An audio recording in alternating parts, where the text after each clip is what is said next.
Welcome back, everybody. This is Eric here with Iraq Veteran 8888. Today is Saturday, the 12th of December, and I am up here at Adventure Outdoors. We've joined GOA for a bit of a meetup. We've got some folks that are going to go out and do some door knocking for the Senate runoffs with Loeffler and Perdue. It's obviously very important in Georgia that we keep the Senate red. I know that there's a lot of gun gripes that are going out on the channel, and I appreciate you guys bearing with me on that. We want to get some opinions from folks and kind of do a little bit of man in the street style. You guys might recall the videos that we did in Virginia and in Kentucky. So we're going to try to get some opinions here, and I want you to meet some folks that are very passionate about the Second Amendment and that have given their time today to go around and door knock to raise awareness about this runoff. So let's start talking to some folks, and I'd like for you to meet some people. Okay, sir, what's your name, where are you from, and why are you here today? Hi, I'm Dr. James Popoff. I'm from Decatur, Georgia, and I'm here to get the vote out for Kelly Loeffler and David Perdue. Outstanding. So you mentioned that you're a doctor. What type of doctor? I have a PhD in applied statistical thermodynamics, but I'm retired. Wow, that's quite the resume there. So you're going to be going out and knocking on doors, talking to folks. I mean, why are you so passionate about guns? Why is it important to get out and vote to save the Senate and to protect the Second Amendment? What's the Second Amendment mean to you? The Second Amendment is the backbone of this country. I believe that the Chinese communists have bought and paid for some of our leaders, and that money has filtered down and down and down, and it's being used actively to take away our freedom. And the first thing that they're going to do is take away our arms. They disarm the population, and then they terrorize them. We don't need to interview anybody. That's it. That's the video. Well, I really appreciate. I know Georgia appreciates it. I appreciate it. I know GOA appreciates it, and it's very important that we solidify our rights. I mean, the Second Amendment is one of the most fundamental human rights. I always compare it to a human right. I look at self-preservation as one of the most important human rights that we have, is to protect ourselves from those that would hurt us and our families. I was born and raised and educated in Canada. I came here 20 years ago. I will tell you this. An American is the only person in the world who does not ask permission. Everyone in the world asks permission, not an American. Outstanding. Let's keep it that way. Let's keep it that way. Thank you very much. Thank you for your work. Yes, sir. Thank you. What's your name and where are you from? Scott, from Australia originally, but lived in the US for 15 years. But I moved away for a while, and then I came back a couple of years ago because it's much more free in this country. What an interesting perspective. Now, you guys know how draconian the laws in Australia are, and you know they had their semi-auto ban and all of this terrible things going on. So it's always awesome to talk to folks that are from abroad, especially when you sort of cross over that mecca of freedom. And that's totally, in my mind, the way that this is happening for you is you see this as a total freedom mecca, and you want to keep it that way. Yeah, it's the thing is, in America, you know, I mean, I've lived here quite a long time. I know the people here. The problem in America is a lot of people don't appreciate what they have because they haven't experienced otherwise. And often the loss of freedom is gradual, and you don't really, it's so easy to surrender liberty, very difficult to get it back. And if you look at the history and just look at what's going on around the world, you don't get it back. And it just becomes like a new normal without it, and then it just keeps going down and thing that I understand is that the US this is the thing that gets me. This country is the only country which recognises in the law emphatically, like in the Declaration of Independence, the Bill of Rights, and even in a lot of the state constitutions, that people have creator endowed rights, unalienable rights that aren't from the government, and that a government is instituted among men to secure those rights. And that's really an important concept, and that's what the people have to hold to. And if the people would simply just hold to that in their local communities and just say no to unlawful, because a lot of what we see going on is unlawful. Like this year in a lot of states, we understand that it's the legislator that passes laws, but what we've seen is the executive in, you know, and it speaks overall to the federal government, but even in the states, you've seen executive declaring who's essential and who's not essential. and saying, oh, you've got to do this and got to do that. You've seen health departments, unelected bureaucrats mandating. It's not even laws. And it's like, what's happened in this country is that suddenly the rule of law doesn't matter anymore. And it's just all about what people feel, and people get scared. Oh, we've got to do something. And you throw the rule of law out the window. I mean, if that's what the way America wants to go, you're not going to have freedom.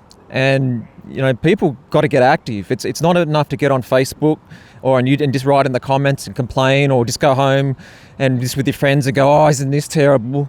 No, it means getting out there, getting to the local school board meetings, because that's where the power is in this country. It's at the local level. Go speak to the local sheriff, go to your local members and go speak to them, and just get involved. And even set up town square little meetings where maybe once a month. And what if people would get together in their town squares all around the country, read the Declaration of Independence in public, and just talk about those principles. It's not left, right, it's not Republican, Democrat.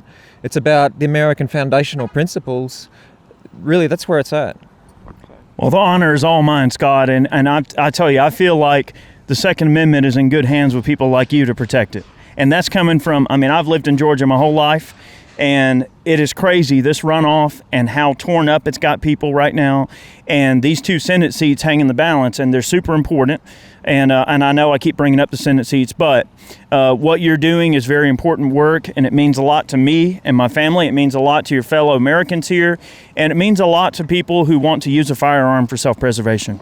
Yeah, and if we don't do it, who is? That's the thing, It saddens me. Like, I come to this thing today, and there's about 12 people in the room who have volunteered to go out, and they knock on the doors down here. And it's like, well, is freedom not that valuable? People can find the time to go to church on the Sunday or go to different things, but not to stand up for, what's the right thing to do. It's just baffling to me. It's just people don't appreciate it because they haven't experienced what it is without it. And unfortunately, once you lose it, it's gone. I think that people don't truly love something until it's gone, and then they realize how much they loved it when they don't have it anymore. And I fear that the Second Amendment could turn into something along those lines, right? So it's important. I wanted to make this video today to show you, some of put faces with names for the people that are out there in the trenches doing the work to protect your rights and to defend the solidarity of our rights. And I wanted to make that video because I felt it was important. And I encourage all of you, in fact, I challenge all of you to get involved in your communities. If you're a Georgia resident, get out there, knock on doors, let people know where you stand, sign up on GOA, go out and knock on doors. It's super important, the grassroots advocacy. What we have at our disposal as people, when we get together and make things happen, we can accomplish a lot. We can move mountains. And today, you're moving mountains along with all of us. It's just, if everyone just does that little bit, many hands. That's really all I got to say. Scott, thank you so much. Thank you very much. Look what the cat drug in, y'all. What's this thing? It's the What's fuzzy that? kitten that you talk to. It's really close to my face. It's awkward. No, hey, what the? Hey, man, stop the fuzzy. No, man, it's good to be here. Kevin Dixie, KD, the real NOC. It's good to be out here today. Glad to see people motivated to protect their constitutional rights, man. Absolutely. And you are a new Georgia resident. I am. So you moved to Georgia, and obviously you've been down to my place, and I've been to your place. We've hung out and stuff. But how do you like it, and how important to you as a newfound Georgian do you feel that this runoff is now that you're here, you live here now? How important is that to you? Well, it's extremely important. I tell everybody, this is the reason why you have to stay kind of aware of things that are going on, because 6 months ago, I didn't think that I would be an immediate part of this, right? But yet, even when I moved here, I knew that the other elections were coming up. So I said, okay, let me make sure I get my proper identification so I can vote and things like that in the state. And next thing you know, I'm in the state that's holding history literally in its hands, right? So to me, it's kind of like I didn't think I would be here, but I'm not afraid of the fight either. Right. So if it took me, I even joked and I said, well, I guess I was putting Georgia on purpose. So I guess I have a mission to be down there. So I'm glad to be here. I'm glad that I hate that we have to get to this point, but I'm glad that we are in a position to fight for it. So it's important to me. I agree. And I feel that a lot of people tend to have a kind of head in the sand attitude about things that are going on around them. And I believe that that's definitely the case with things like this runoff, right? People are so quick to go, all right, well, I'm just going to apply this quick little badge to this quick little antidote here, and I'm going to walk away and pretend that it doesn't exist anymore. And they have a way of sort of storing that away in their mind, and they don't actively pursue all of the things that go, that are involved in it. And I think it's important to constantly remind people that we're being attacked from many different directions. And no matter how you look at what's, turning out the presidency or the presidential elections, this is much further reaching than that, because if we lose these 2 Senate seats here in Georgia, it's definitely going to stack the deck against gun owners. And, the Biden administration has already made it quite clear what their intentions are for various assault weapons bans and registration and all of these things that we've discussed in previous videos. It's important for people to be active in their communities and know that no matter what, it can happen in your backyard at any time. Anytime. And I think people need to understand, one thing, a lot of individuals are complacent in their comfort, right? So if I don't address it or talk about it or acknowledge it, it'll just go away, right? And that's just not the way the world works. The other thing, when it comes to your ultimate freedom, I think people need to realize that no matter how you look at this thing, someone, somewhere, somehow realized that freedom today was going to be very vital and important, and they made the sacrifices then so we can make sure that we maintain and expand on freedom now. So kind of ducking your head in the sand, as you said, and acting like it's not important. Not only are you living in your own reality, just not the true reality, you are also, in my opinion, you're kind of spitting in the face of individuals all across this country previously that have made sure that you have the right to fight for your freedoms today. So why are you ducking your hand in the sand when they literally spill blood in the sand to make sure that you can have freedom? That's right. And there's definitely been a lot of people that have given their lives and livelihood and everything in between to ensure that that has occurred. And, our history as a country is not the brightest, and we've had dark spots just like any other family has in their family history. But I think it's important for us to look at it as in a holistic environment, that the Second Amendment protects us all, and we have to fight for that ability for it to remain such a holistic right that we all can use to our advantage to protect ourselves and our communities. Yeah, it doesn't matter where you come from, what your background is, whether you immigrated into the country, where you were born at in the country. Guess what? A lot of people think that, hey, when you say gun, it just means, oh, you're one of those gun guys. You just don't want to lose your little precious guns. Well, let me ask you this. How do you protect everything else, right? So what I often say to people is, okay, I want you to be entrepreneurs, doctors, lawyers, whatever you want to do in life. I want to see you succeed and be the best you can at that. So let's just say you build up this marvelous life, and then I just get to knock on your door and take it from you. So what security do you really have? You spend 30 years building something, and I decide in 30 seconds I'm going to take it from you, whether that be via the government coming to restrict you and confine you, or whether that be via a criminal deciding that I woke up today and I decided I want to take your life, to take your stuff. Either way, you're going to build up this great life, investing to yourself, money into yourself, schooling, education, blood, sweat, and tears, staying up late night, working hard, building your family up. And whether it be a politician via the government or crime, you're just going to say, hey, here, you can have it. To me, that just doesn't make common sense. Stick a fork in it. That's it. That's the video, boys and girls. That's it. I do things. That's right. Dude, I really appreciate you hanging out with me here on this video. And I know we've done some gripes together and stuff, and we're going to do many, many more. And I appreciate you being such an advocate for the Second Amendment and an advocate for Georgia, more importantly. And I've lived in Georgia 36 years. I was born and raised here. I've lived here my whole life. And I mean that as a Georgia native from the bottom of my heart. I appreciate it. I'm glad to be welcomed into the state of Georgia. And yes, I came and I did not bring anti-gun ways with me. So that should be, we always like that when people move to our areas and appreciate our values. All right. So that's always a good thing. And I would also like to say, not only thank you for your constant advocacy and your constant fight, I want to also thank the GOA for, actually getting out, fighting for it. He's standing behind us now with these Top Gun glasses on. It's kind of a weird thing going on. But we really do appreciate, it's one thing to talk about it. It's one thing to make an Instagram post or to say something, flashy online. But to see the organizations actually get involved, put boots on the ground and get active is to be commended. So let's make sure we thank them as well. Thanks, KD. No, thank you, man. Always a pleasure. Yeah, man. What's your name? Where are you from? I'm Wayne from Marietta, Georgia. Outstanding. So why are you here today? Well, we've got to get the vote out for Loeffler and Perdue. And the best way to do that is to knock on doors, ask people to go vote. Most people will vote if you ask them. So how do you feel about like the grassroots campaigns, like really getting out there and talking to people, getting on the street and sort of getting into the psyche? It's different when you look someone in the eye and you see how genuine their reaction is. So do you feel that being in person is a much more real environment to interact with people in terms of trying to get them to go out and vote? Yeah, absolutely. I mean, most people will respond if you ask them. And a lot of people just sit home because they haven't been asked. And so if you just have that personal connection, that makes a big difference. Do you think that there's a lot of people that don't know that there's a runoff occurring right now or about to occur? With all the ads on TV, I would say not. But I think they know there's a runoff, but you still got to get out there and ask them to vote. That's right. So just briefly in your own words, describe what the Second Amendment means to you. What resonates with you the most strongly in terms of being a Second Amendment supporter? Well, the Second Amendment, I think what I've heard other people say, it's there because of the First. I mean, if we lose our freedoms to communicate and to express ourselves, you've got to have some way of backing that up. And that's what it's there for. Absolutely. Thank you very much, Wayne. I appreciate it. Thank you. What's your name? Where are you from? I'm Evan Gilbert, and I'm from Lawrenceville, Georgia. I'm a college student, so yeah. What are you going to school for? Criminal justice. I want to go into law enforcement. So what does the Second Amendment mean to you most dear in terms of how you view it? Like, describe your view of the Second Amendment. It's how our country started.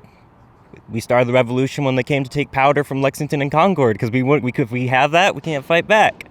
And if we don't have the Second Amendment, what's to prevent the First, and so on and so on and so on. There's nothing to take it. I mean, Germans said in the Nazi Party themselves, Heinrich Himmler, he said, the basic person has no reason to own a firearm. It's above them, and they don't know the understanding in government, so they have no need to do it, and they need to let the government do that job for them. And then look what they did. Outstanding. So how do you feel, or how important is it to you to get out and knock on doors and to be an advocate for the Second Amendment and, you know, this grassroots effort that we're engaged in right now? I mean, how important do you think it is for the average person to be engaged in? This is more important than anything. This election, this runoff this could change our country. I mean, we could go from being, states are pretty pro-gun, some states, to the whole country being California overnight. And I don't want that. I don't think anyone else wants that. I mean, I'm not saying I would comply with the laws that would pass anyways, but if we don't do this overnight, all your assault weapons are going to be illegal. You're going to have to register your magazines. I'm not paying $200 per a $10 mag I bought that they never owned. And frankly, if we don't do this, it's just a slippery slope downhill, and there's no coming back. Absolutely. Evan, I really appreciate you. Thanks for joining me here. Yeah. What made you want to come out today and join the GOA and the door knocking efforts, and how important is it to you to protect the Second Amendment? It's very important because throughout history, I read a lot, and I see that every time when they try to confiscate, or there's a ban, or they're just trying to get guns all right out of the hands of the public, it never turns out well. There's always genocide, death, mourning, and even recently, just what happened in 2014 with Venezuela. They're still struggling through that. This is why I come out here to tell people to keep your Second Amendment right. It's just for you to protect yourself. I'm not saying that everybody's out to you. I'm just saying it's yours. Keep it. I agree, and I look at the Senate runoff and I see all these situations where people keep saying, oh, well, Eric, you're making this political, or why is the channel, why do you produce these videos that have this political nature to them? Well, my response to them is that my rights are not political. The opposition politicizes my rights and turns it into a political bargaining chip that they use against me. The language of the Second Amendment is very, very clear and concise, the most clear language in the entire document, dare I say. And I feel that when we look at these situations where we have these folks that are running against Loeffler and Perdue, Ossoff and Warnock are very, very anti-gun and have put out very, very clear and distinct anti-gun messages, right? They have a platform that is built on being anti-gun and wanting to take people's guns away. So when you go out and you're knocking on doors, you're talking to people, and you're being an advocate for the Second Amendment, Jeffrey, you are actually telling them, hey, we're protecting our rights. It becomes that hot button issue. Correct. I agree. Absolutely. Dude, thank you so much. No worries. Thanks, man. What's your name and where are you from? Hunter Cook, and I'm from Tryon, Georgia. Outstanding. So are you a gun owner? Are your parents gun owners? My mom and my dad are gun owners. I have owned guns. Well, I can't own guns, but I've hunted, fished, shot guns all my life. How old are you? I'm 13, about to turn 14. So what does the Second Amendment mean to you? Like, when you think of gun ownership at your age, what do you think of the most? I think of the right you have to protect yourself and your family when time is needed, in times like this, when you don't know what's going to happen, like food shortages and like ammo shortages and all of this. But I think it is good to have a gun in case someone breaks in, or you never know. But so if someone was trying to hurt your family, you want to have the means to protect your family, don't you? yes, sir, I do. I know what to do. Outstanding. Appreciate you very much. Well, thank you. Want to thank you guys for watching today. I love doing these types of videos because it is so awesome to get different perspective and things that are going on in our community, and to hear it from different voices within our community. It means so much to me, and I hope that you guys see the passion that these folks have for the Second Amendment and that I have for the Second Amendment. Guys, love it or lose it. Okay, we've got to get out there and get involved and do the best we can. I want to thank GOA for putting this together and for getting people involved and for putting in the grassroots activism that we need to accomplish these goals. And I want to thank Adventure Outdoors for hosting us today. Have a great day. Enjoy your day.